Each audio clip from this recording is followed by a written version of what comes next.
Hello everyone, welcome to टैग बजर academy Abohar Punjab.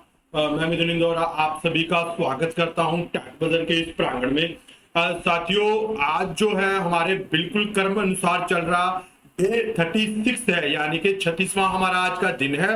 और हम जो करने जा रहे हैं हिंदी साहित्य से संबंधित, हिंदी मास्टर कैडर से संबंधित बहुत अधिक महत्वपूर्ण रहने वाले क्वेश्चन। ठीक है, तो इन क्वेश्चनों के माध्यम से आप जो है अपनी तैयारी पुरजोर कर सकते हैं, अच्छी सफलता को हासिल कर सकते हैं।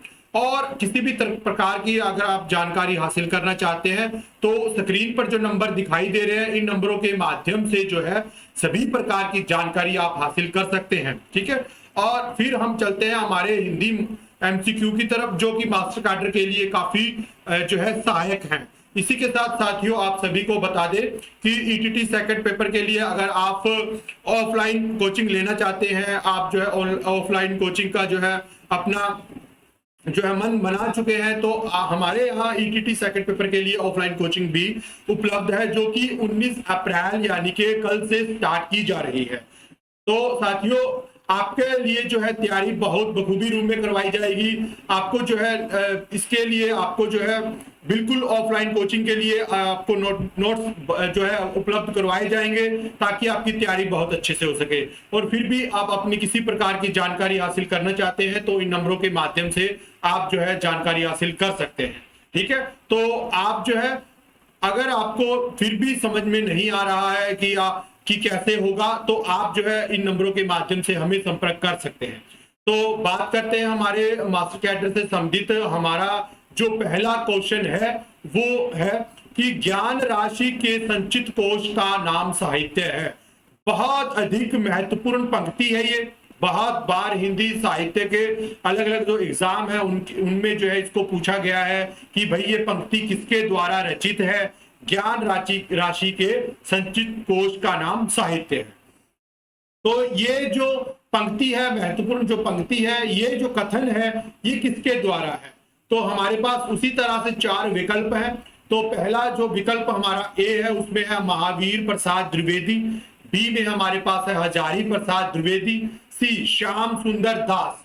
D doctor Nagendra. तो ज्ञान राशि के संचित कोश का नाम साहित्य है, ये कथन किसका है। तो ये कथन जो है ये जो कथन है ए ऑप्शन में महावीर प्रसाद द्विवेदी जी का है। ठीक है, महावीर प्रसाद द्विवेदी के द्वारा ये प्रसिद्ध कथन कहा गया है। ठीक है, तो महावीर प्रसाद द्विवेदी के नाम पर ही जो है द्विवेदी युग पड़ा। द्विवेदी युग इसका नामकरण हुआ। और महावीर प्रसाद द्विवेदी का जो युग है वो 1900 से लेकर 1920 तक है। सरस्वती पत्रिका का जो कहते हैं कि इन्होंने कार्यभार संभाला, वो 1903 से 1920 तक था। ठीक है, बाद में 1920 में सरस्वती पत्रिका के देवी दत्त शुक्ल बन गए। तो ये जो प्रसिद्ध पंक्ति है, ये जो प्रसिद्ध कथन है, ये जो कहा गया, ये महावीर प्रसाद द्विवेदी के द्वारा कहा गया। तो ए ऑप्शन हमारा बिल्कुल राइट आंसर है। ठीक है जी, चलते हैं जी आगे। सरदार पूरन सिंह ने कुल कितने निबंध लिखे हैं। तो सरदार जो पूरन सिंह जी हैं, उनके निबंध जो है वो जो है कुल कितने निबंध है। ए 4, बी 5, सी 6 और डी 8। तो सरदार पूरन सिंह जी ने कुल निबंध जो है वो 5 लिखे हैं। ठीक है, इन्होंने 5 निबंध लिखे और इन निबंधों के माध्यम से ये जो है पूरा के पूरे जो है हिंदी साहित्य में काफी प्रसिद्ध हो चुके थे। इनके निबंध जो है काफी लोकप्रिय हुए। इनके निबंध जो है काफी हिंदी साहित्य में अपनी महत्ता जो है अंकित करते हैं। तो बी ऑप्शन हमारा बिल्कुल राइट आंसर है, 5। सरदार पूरन सिंह किस युग के निबंधकार हैं। सरदार पूरन सिंह जी जो है वो किस युग के निबंधकार हैं। ए भारतेंदु युग, बी द्विवेदी युग, सी शुक्ल युग, डी शुक्लोत्तर युग। तो बी ऑप्शन हमारा बिल्कुल राइट आंसर है, द्विवेदी युग। द्विवेदी युग के जो ये प्रमुख निबंधकार हैं सरदार पूरन ठीक है, सरदार पूरन सिंह जी। तो बी ऑप्शन हमारा बिल्कुल राइट आंसर है। ये द्विवेदी युग के निबंधकार माने जाते हैं। भारतवासियों की राजनीति विवशता का कच्चा चिट्ठा किस निबंध संकलन में प्रस्तुत किया गया है? जो भारतवासी है उनकी राजनीति की विवशता है, उनका कच्चा जो चिट्ठा है, जो सारा का सारा खाका वाका है, वो किस निबंध संकलन में किया गया? ए कछुआ धर्म, बी रसंज्ञा रंजन, सी सब शंभू का चिट्ठा, डी रस मीमांसा। तो किसमें शुरू किया गया है, सॉरी किसमें कहा गया है? तो ये रसंज्ञा में। ठीक है, रसंज्ञा रंजन में जो है भारतवासियों की राजनीति विवशता का कच्चा चिट्ठा प्रस्तुत किया गया है। तो हमारा जो बी ऑप्शन है बिल्कुल राइट आंसर है। गोबर गणेश संहिता किस निबंधकार का संकलन है? गोबर गणेश संहिता, तो गोबर गणेश संहिता किस निबंधकार के द्वारा जो है निबंधकार का ये संकलन माना गया है? ए बाल मुकुंद गुप्त, बी बद्री नारायण चौधरी प्रेमगढ़, सी प्रताप नारायण मिश्र, डी चंद्रधर। यहां पर थोड़ा सा मिस्टेक है, यहां पर आएगा चंद्रधर शर्मा गुलेरी। ठीक है, तो चंद्रधर शर्मा गुलेरी तो किसके द्वारा रचित है? तो ये जो है डी ऑप्शन में हमारे पास है चंद्रधर शर्मा गुलेरी। तो इनके द्वारा ये निबंध जो है संकलन है। तो उनकी जो गुलेरी जी है, इनकी काफी प्रसिद्ध कहानी है उसने कहा था, जो कि 1915 में प्रकाशित हुई थी, और अपनी इस कहानी के चलते ये काफी प्रसिद्ध हो चुके थे। तो 1915 में ये प्रकाशित हुई और गोबर गणेश संहिता जो इनका निबंध जो संकलन है, लेकिन इस कहानी के माध्यम से गुलेरी जी काफी हिंदी साहित्य में प्रसिद्ध हो चुके थे। तो डी ऑप्शन हमारा बिल्कुल राइट आंसर है जी। कौन सा निबंध संकलन पदम सिंह शर्मा का है? ये हमने बताना है कि कौन सा निबंध संकलन जो है पदम सिंह शर्मा के द्वारा रचित है। ए कछुआ धर्म, बी पदम पराग, सी रसंज्ञा रंजन, डी पंचपात्र। तो कौन सा निबंध संकलन जो है पदम सिंह शर्मा का है? वो है पदम पराग। ठीक है, तो बी ऑप्शन हमारा बिल्कुल राइट आंसर है। पदम पराग जो है वो पदम सिंह शर्मा के द्वारा रचित माना गया। डॉक्टर विद्यानिवास मिश्र इनमें से किस युग के निबंधकार हैं? जो डॉक्टर हैं विद्यानिवास मिश्र, वो इनमें से किस युग के निबंधकार माने जाते हैं? ए शुक्ल युग, बी द्विवेदी युग, सी भारतेंदु युग, डी शुक्लोत्तर युग। तो डॉक्टर जो विद्यानिवास मिश्र जी हैं, इनमें से किस युग के निबंधकार हैं?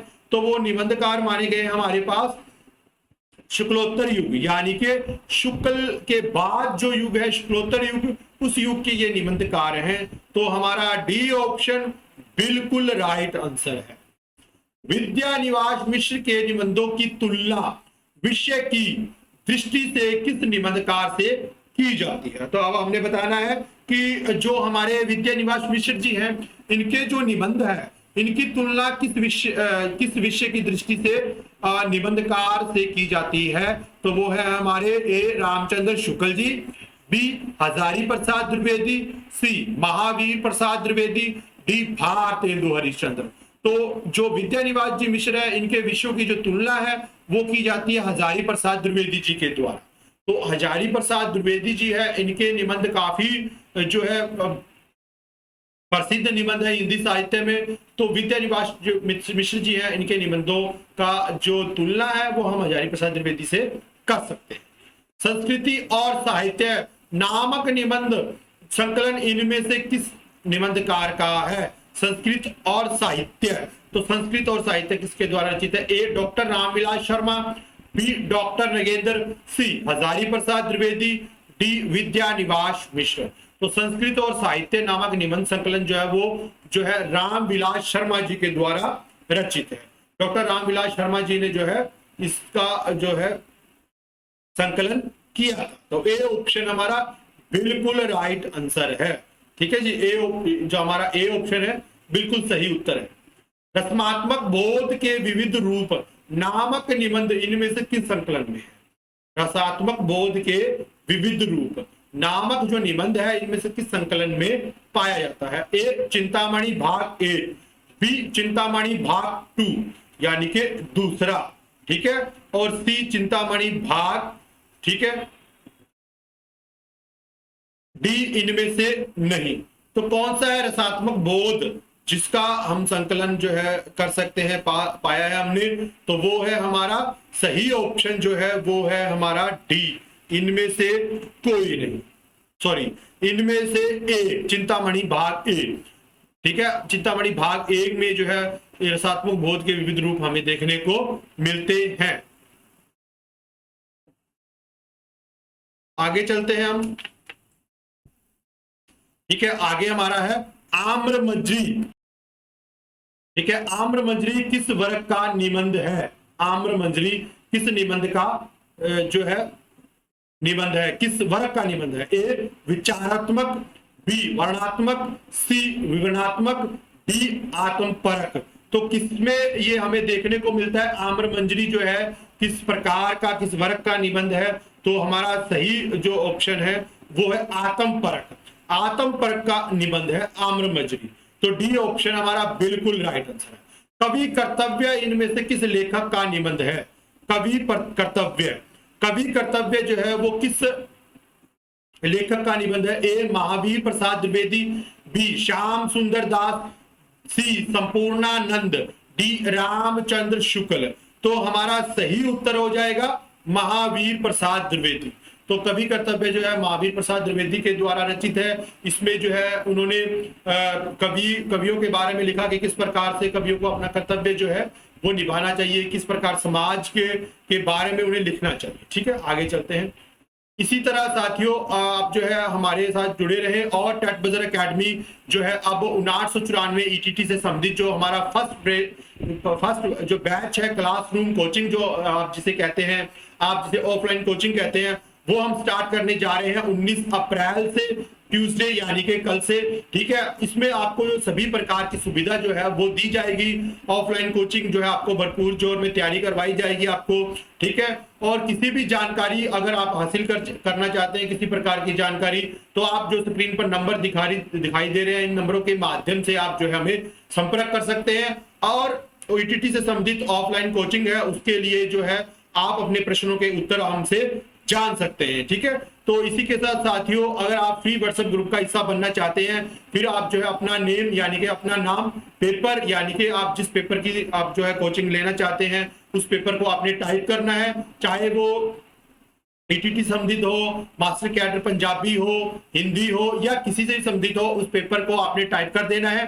सिटी अपने शहर का नाम, या अगर किसी आप गांव से संबंधित है तो अपने गांव का नाम आप टाइप कर सकते हैं। मेल फीमेल जेंडर को आपने टाइप करना है और ये सब टाइप कर आपने जो है नंबर पर जो आपको स्क्रीन पर नंबर दिखाई दे रहे हैं, इन नंबरों के माध्यम से आप हमें मैसेज कर सकते हैं और आप फ्री व्हाट्सएप ग्रुप का हिस्सा बन सकते हैं बड़ी आसानी के साथ।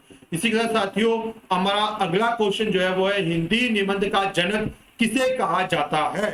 हिंदी निबंध का जनक, ठीक है। ए बाल कृष्ण भट्ट, बी महावीर प्रसाद द्विवेदी, सी भारतेंदु हरिश्चंद्र, डी डॉक्टर रामचंद्र शुक्ल। तो किसे कहा जाता है जी? हमारे पास जो है वो है भारतेंदु हरिश्चंद्र, सी ऑप्शन बिल्कुल राइट आंसर है। नारीत्व का अभिशाप किस निबंधकार का निबंध है? नारीत्व का अभिशाप, तो ये निबंध किसके द्वारा रचित है? ए जयशंकर प्रसाद, बी डॉक्टर नगेंद्र, सी संपूर्णानंद, डी महादेवी वर्मा। तो किसके द्वारा रचित है जी? तो आप सभी को मालूम है नारीत्व का अभिशाप जो है ये जो है महादेवी वर्मा जी के द्वारा रचित निबंध है। तो महादेवी वर्मा जी जो है रहस्यवादी कवित्री है, ठीक है। इसी के साथ महादेवी वर्मा जी जो है ये छायावादी कवित्री भी है,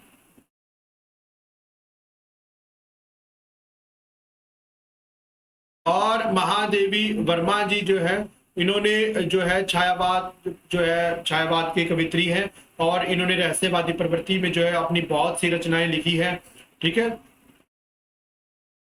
ठीक है।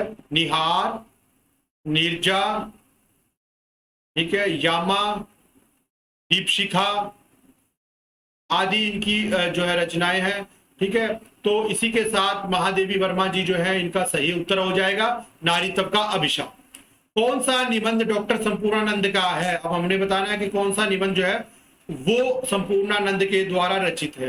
तो ए पवित्रता, बी आलोचक की आस्था, सी शिक्षा का उद्देश्य, डी साहित्य का श्रेय और प्रेम। तो सी ऑप्शन हमारा बिल्कुल राइट आंसर है, शिक्षा का उद्देश्य। हिंदी में मनोविकार संबंधी निबंध किस रचना में संकलित है? हिंदी में जो मनोविकार संबंधी जो निबंध है वो किस रचना में संकलित हमें माने जाते हैं, वो कौन सा है? ए रसंज्ञा रंजन, बी सोच विचार, सी साहित्य सुमन, डी चिंतामणि। तो हमारा सही उत्तर हो जाएगा चिंतामणि। आचार्य शुक्ल के द्वारा रचित है चिंतामणि।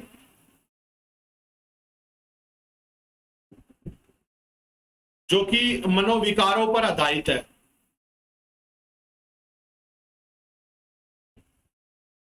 जो कि मनोविकारों पर आधारित निबंध है। रस अखेटक इनमें से किस निबंधकार का निबंध है? रस अखेटक। ठीक है, तो रस अखेटक जो है वो किसके द्वारा रचित है? ए विद्या निवास मिश्र, बी सरदार पूरन सिंह, सी हजारी प्रसाद द्विवेदी, डी कुबेर नाथ राय। तो हमारा सही उत्तर हो जाएगा कुबेर नाथ राय। तो रस अखेटक इनमें से किस निबंधकार का है? डी ऑप्शन कुबेर नाथ राय। कौन सा निबंध भारतेंदु युग का नहीं है? तो कौन सा निबंध जो है वो भारतेंदु युग का नहीं माना जाता है? ए भारतेंदु हरिश्चंद्र, ठीक है, बी बाबू श्याम सुंदर दास, सी बालकृष्ण भट्ट, डी प्रताप नारायण मिश्र। तो जो है बाबू श्याम सुंदर दास वो भारतेंदु युग से संबंध नहीं रखते हैं। तो हमारा बी ऑप्शन बिल्कुल राइट आंसर होगा। कौन सा लेखक व्यंग्यकार नहीं है? अब हमने बताना है कि कौन सा लेखक जो है वो व्यंग्यकार नहीं माना जाता है। के पी सक्सेना, ये तो व्यंग्यकार है। बी रविंद्रनाथ त्यागी, ये भी व्यंग्यकार है। सी शरद जोशी, ये भी व्यंग्यकार माने गए हैं। तो डी ऑप्शन हमारे पास बचता है विवेकी राय। तो विवेकी राय जी जो है वो व्यंग्यकार नहीं है। चिंतामणि भाग में कुल कितने निबंध संकलित हैं? तो चिंतामणि भाग है उसमें कितने निबंध है? ए 15, बी 17, सी 19, डी 18। तो हमारा सही उत्तर होगा बी ऑप्शन 17। चिंतामणि भाग 1 में भाव या मनोविकार संबंधी कितने निबंध है? ए 10, बी 11, सी 18, डी 9। तो कौन से चिंतामणि में भाव मनोविकार संबंधी कितने निबंध है? तो आप सभी को मालूम है, तो हमारा ऑप्शन जो है ए ऑप्शन है सही उत्तर 10। भारतेंदु हरिश्चंद्र इनमें से किस निबंधकार का निबंध है? भारतेंदु हरिश्चंद्र। ए महावीर प्रसाद द्विवेदी, बी श्याम सुंदर दास, सी आचार्य रामचंद्र शुक्ल, डी डॉक्टर निगेंद्र। तो भारतेंदु जी इनमें से किस निबंधकार का निबंध है? तो भारतेंदु हरिश्चंद्र जो निबंध है वो हमारा आचार्य रामचंद्र शुक्ल जी के द्वारा रचित है। ठीक है, हमारा रामचंद्र शुक्ल जी के द्वारा रचित है। तो सी ऑप्शन बिल्कुल राइट आंसर है। पंगडंडियों का जमाना किस निबंधकार का है? पंगडंडियों का जमाना। तो ए बाबू गुलाब राय, बी हरिशंकर परसाई, सी महादेवी वर्मा, डी जनेन्द्र कुमार। तो ऑप्शन बी सही उत्तर है हरिशंकर परसाई। पंगडंडियों का जमाना हरिशंकर परसाई। यदि प्रेम स्वप्न है तो श्रद्धा क्या है? जागरण है। ये किस निबंध की पंक्ति है? ए लोभ और प्रीति, बी श्रद्धा और भक्ति, सी घृणा और डी उत्साह। तो यदि प्रेम स्वप्न है तो श्रद्धा क्या है? जागरण है। तो ये किसके द्वारा रचित निबंध पंक्ति है? तो ये जो निबंध पंक्ति है साथियों ये है हमारी श्रद्धा और भक्ति से संबंधित है। तो ठीक है, आचार्य शुक्ल जो है इसके रचनाकार है। निंदा रस किस व्यंग्यकार का निबंध है? निंदा रस ए शरद जोशी जी का है, बी रविंद्रनाथ त्यागी, सी हरिशंकर परसाई और डी के पी सक्सेना। तो कौन सा सही उत्तर होगा हमारा? निंदा रस हरिशंकर परसाई। हरिशंकर परसाई हमारा जो है सही उत्तर हो जाएगा। ठीक है जी, इसी के साथ साथियों ये आपके 25 जो थे अधिक महत्वपूर्ण रहने वाले प्रश्न थे।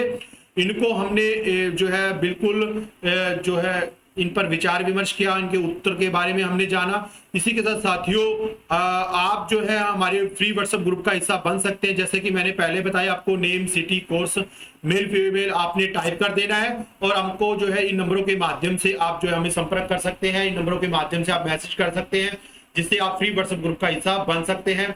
और जो है गूगल प्ले स्टोर से आप जो है हमारे ऐप को डाउनलोड कीजिए, टैट बजर ऐप को, और आप जो है फ्री डेमो देख सकते हैं और अपना जो है कोर्स ले सकते हैं।